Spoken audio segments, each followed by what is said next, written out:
So, you're planning a trip to the UK? Well, hold on a second, because the rule book for getting into the country has been completely torn up and rewritten.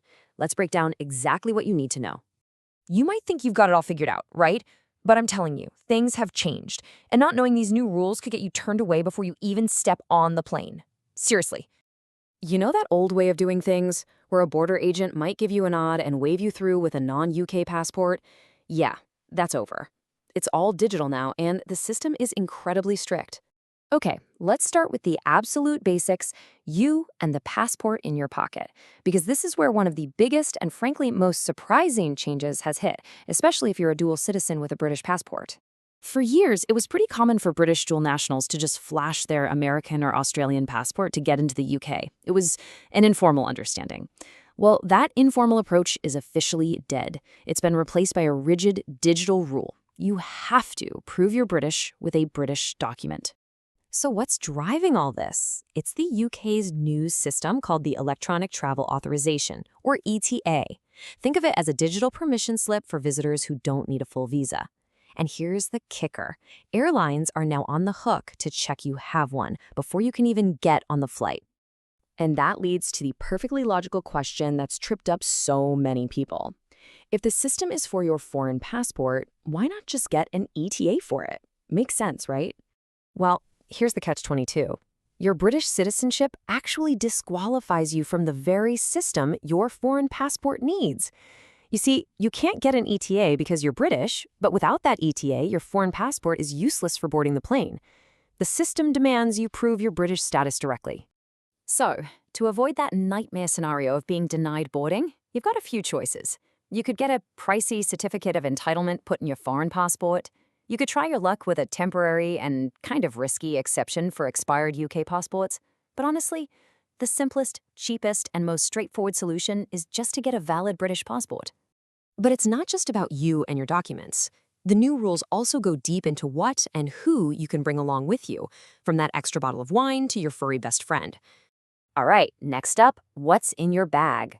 The allowances for stuff like alcohol and tobacco have been completely standardized. It doesn't matter anymore if you're flying in from Paris or from New York, the limits are exactly the same for everybody. And here they are, the new limits. But be really careful here. If you go over, you have to pay duty on the entire amount, not just the bit you went over by.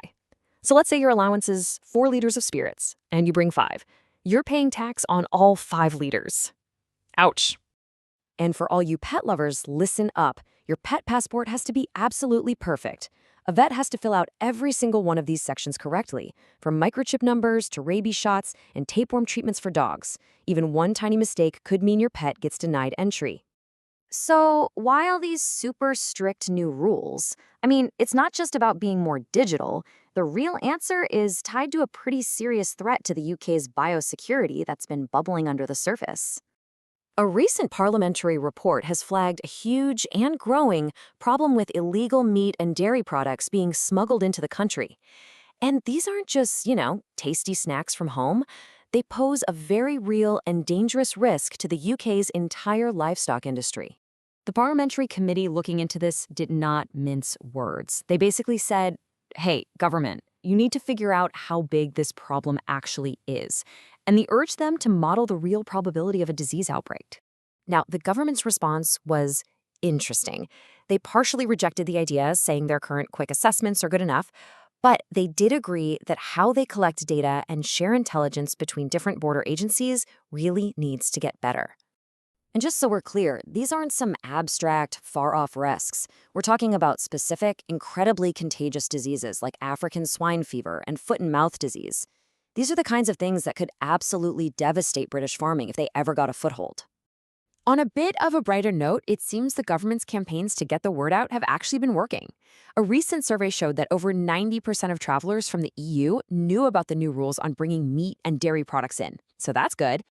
So, after all that, passports, personal allowances, biosecurity threats, what does it all mean for you, the traveler?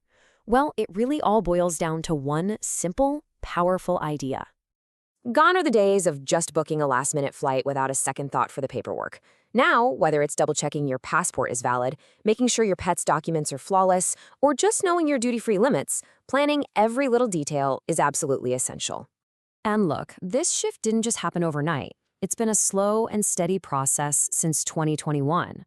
Each new rule has been another brick in the wall, building towards a border that's more controlled, more regulated, and much more digital.